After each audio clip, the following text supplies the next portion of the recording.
I'm just cleaning my palate. I was drinking some Lecheg earlier, and even though the Lecheg um, was at 48.1% alcohol by volume, and I'm moving on to something with 54.5% alcohol by volume, the peat is usually something to be saved for the last whiskey of the night. However, the peated one was only the second whiskey of the night. This third one is a Creative Whiskey Company exclusive malt, Glenrothes 20-year-old, 54.5% alcohol by volume. It's a single cask, refill sherry hogshead. And this sample could only have come from Malt Muser because of the parafilm on the top. So I usually go from lower alcohol by volume to higher alcohol by volume, and I usually go from unpeated to peated, but in this case, I just drank some water and ate a couple of oatcakes, and now there's nothing left on my palate. It's clean. So I'll be able to try this Glenrothes single cask. Glenrothes is usually sherried whiskey. I've had a few Glenrothes in my time, but I don't believe I've had a Glenrothes that was 54.5% alcohol by volume and 20 years old. 20-year-old. I think the oldest Glenrothes I had was maybe 12 years old. I'm guessing now. I'd have to check the archives to figure that out for sure. Glenrothes is one of those distilleries that I've tried some of it, but I didn't get into it that much because usually I'm more into peated whiskey or whiskey that was aged in ex-bourbon rather than sherry. But there's some sherry whiskeys that were really good. And this parafilm is stubborn stuff. It seems that the longer it's been on the bottle, the more stubborn it is to get it off. I think I got it all now. Okay, here we go.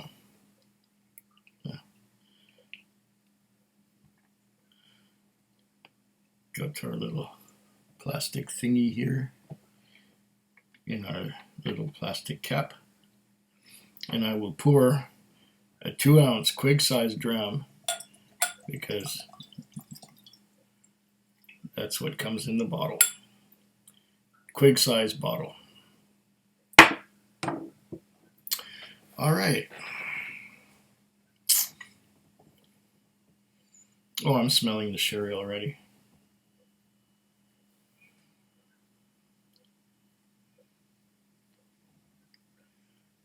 Oh, sheeting action and large drops. Large drops sticking to the sides of the glass. I don't typically get legs unless it's a dirty glass. It sheets right down and large drops are clinging to the sides. See those? There you go.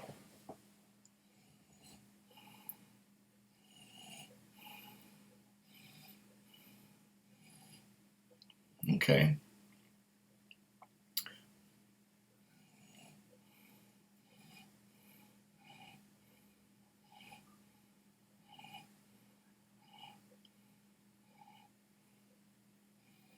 I'm definitely getting some sherry influence, but it's not in your face. It's not a sherry bomb.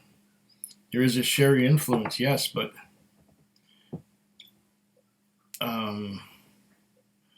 it's a single cask refill sherry hogshead.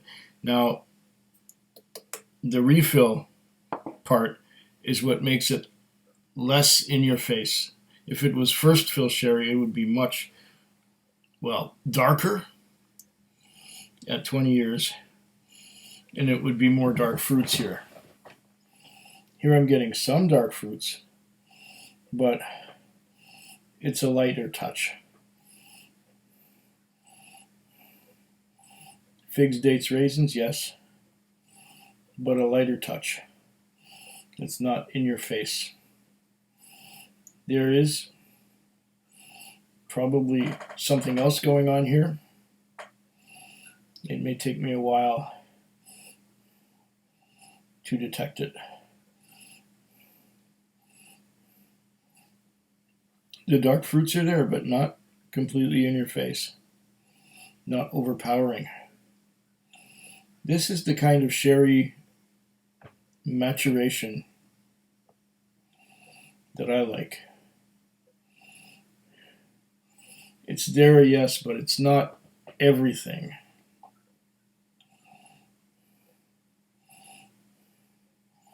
Get a little more of the distillery character from the whiskey from the Glenrothes. Now I forget. Have I had Glenrothes that was not sherry matured or finished? I think Glenrothes is all sherry matured.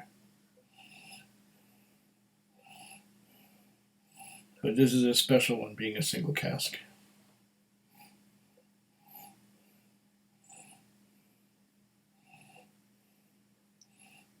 Thank you, Eric, for sending this my way. And I'm thanking the Malt Muser, whose name happens to be Eric, with a K. Yeah.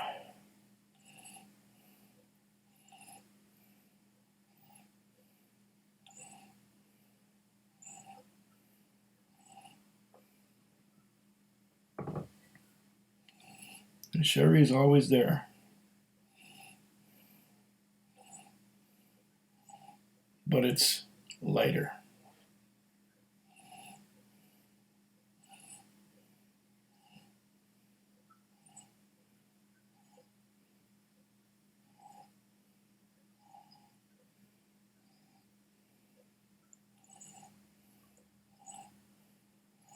Along with those dark red fruits and dried fruits that I get from the refill sherry hogshead,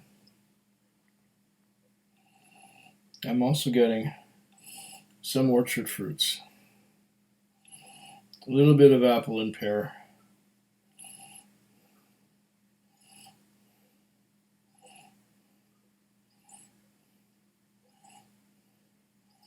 a little bit of vanilla,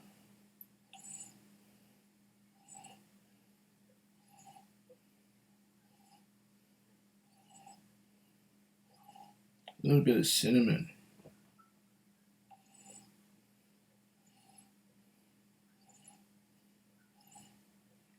Apple, yeah, apple, orchard fruits. I'm digging here.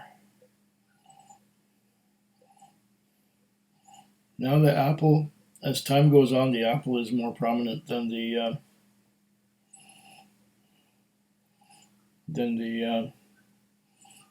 dark red fruits, the ripe fruits from the sherry cask. This is changing with time, as I knows it. Yeah, a lot of apple. A lot of red Macintosh apple.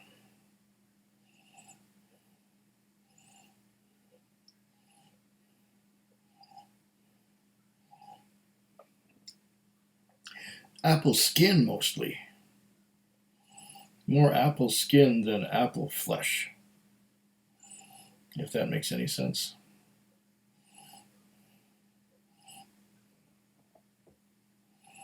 Very interesting. Very interesting. Now, at 54.5%. It's just at the upper limit of drinking strength. I may have to add water if I find this too hot, but it doesn't seem to be too hot on the nose. Oh, what am I getting now? There's something else.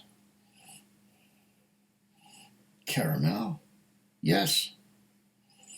Caramel is starting to peek out from behind that apple skin. Oh, this is going to be an interesting dram.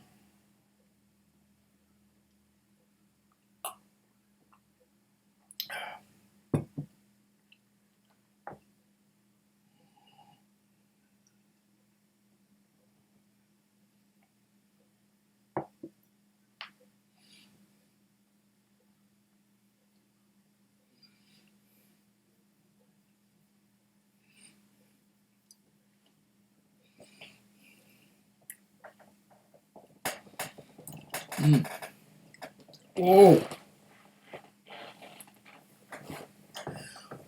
big red apple skin note,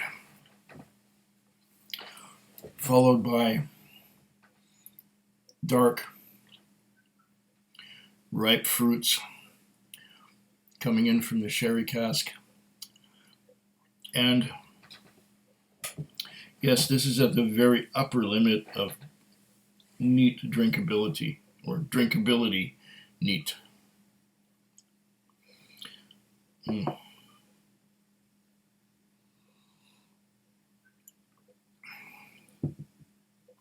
Small sips. See what I get now in a second.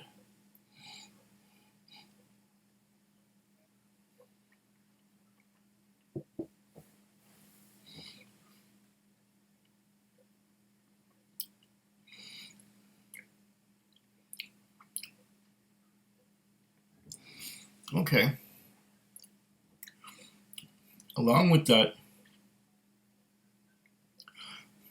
apple skin and dark fruits and a little bit of caramel, there's a hint of dark chocolate. Definitely getting a hint of dark chocolate, but you know what? I might be able to taste it better if I add just a bit of water, because it is on the hot side. It's just a little bit too much. Where the alcohol content acts as an anesthetic that kind of blocks your taste buds and you don't taste much.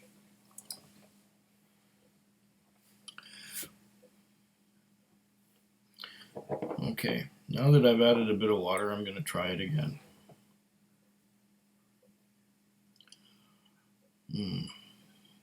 Okay.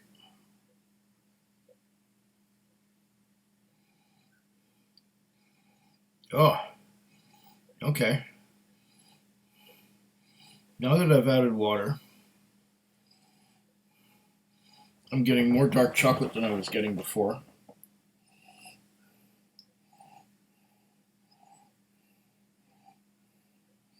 A little more caramel than I was getting before.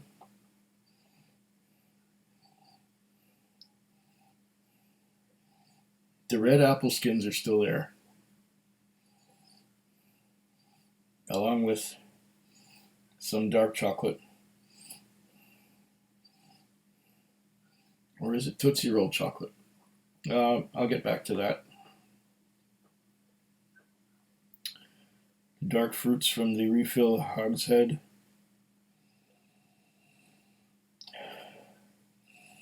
Are less in your face than they were before. Getting chocolate and vanilla.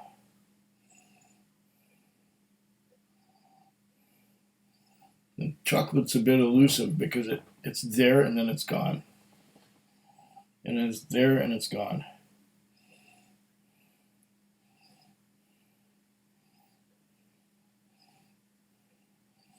Some caramel.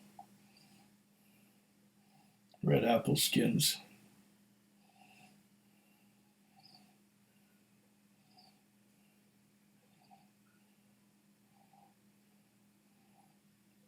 Tootsie Roll chocolate, followed by faint dark fruits. Yeah.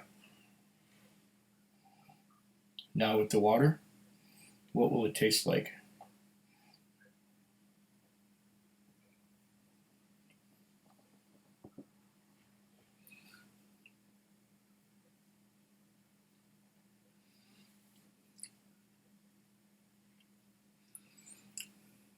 Hmm.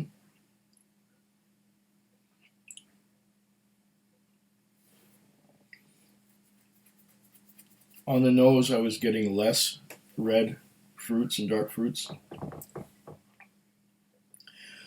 Now on the palate, I'm getting more. More fruits, more dark fruits.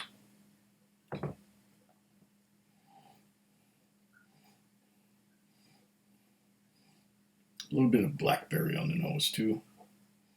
A complex whiskey.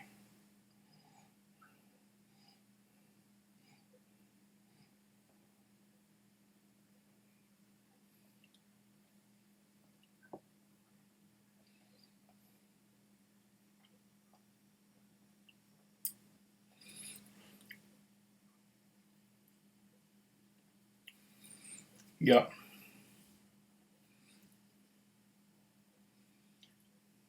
Fruits. Still a little bit hot. Still a little bit huggy. I'm going to give it a little more. A little more water. See what that does to it.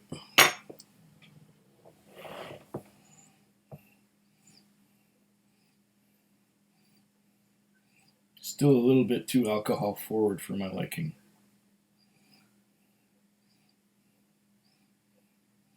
Oh.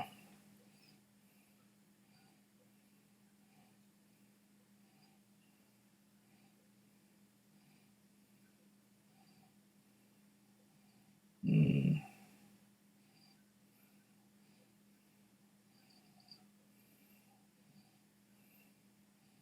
Okay, Tootsie Roll chocolate.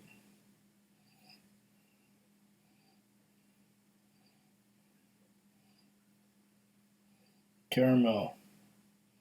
Graham crackers.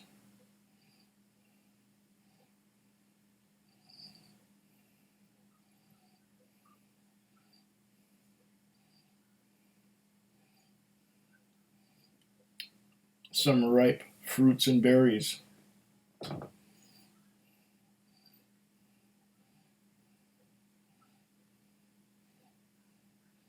Graham crackers.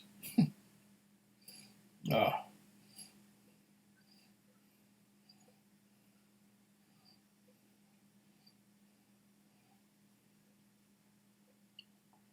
Now I like the nose. With the two, twice I added 1/3 of a spoon of water. And this is getting good.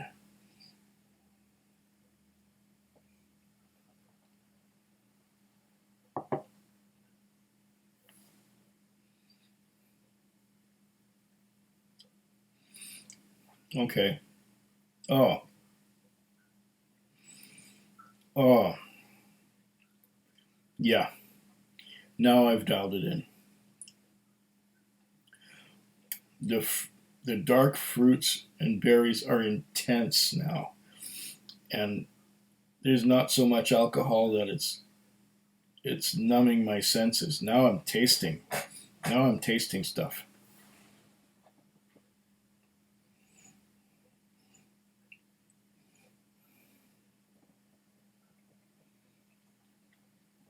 Mm.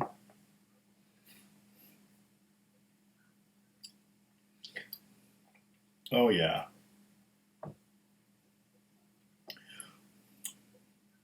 Orchard fruits, red apple skins,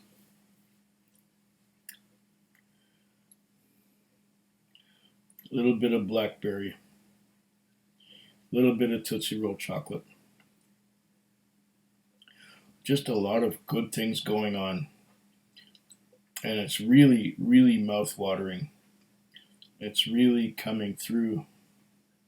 It's really tasting good.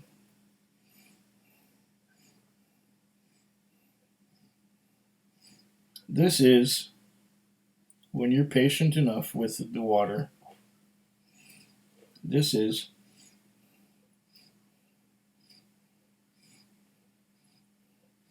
probably the nicest example of Glenrothes I've ever had.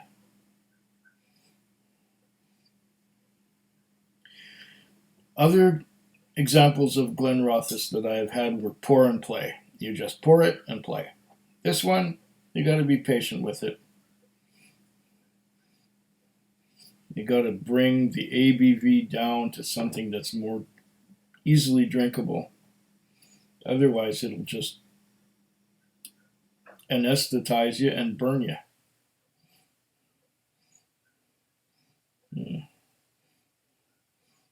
I really am enjoying this dram. Thanks again, Eric. Really enjoying this.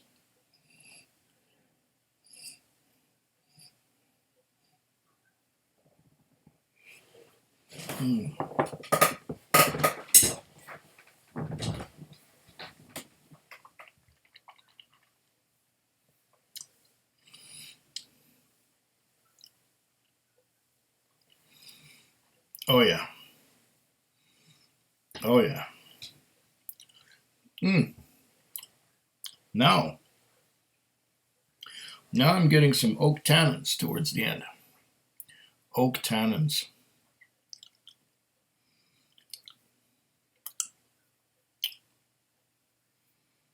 Oh yeah. Oak tannins along with my ripe red fruits.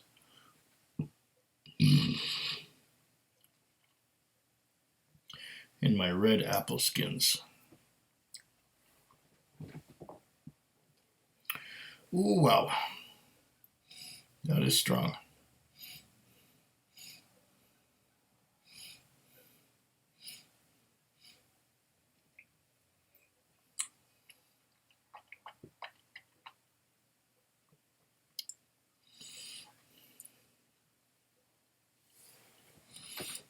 Yeah, powerful stuff.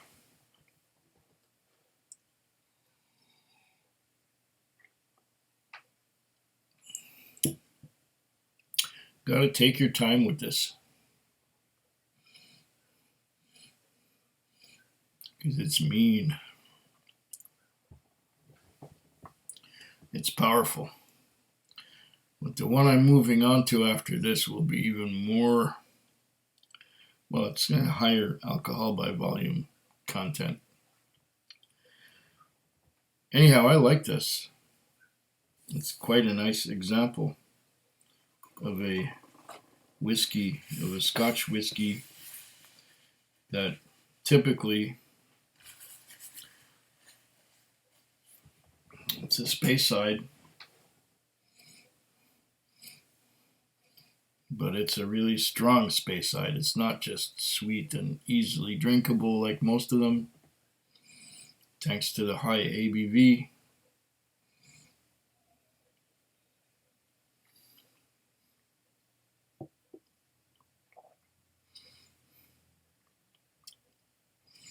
Oh yeah. Getting more oak tannins towards the end here. Well, I've been going on for a while, haven't I? Well, Slancheva. Food Quig. Food Quig. Food Quig. Food Quig. Food Quig. Yeah.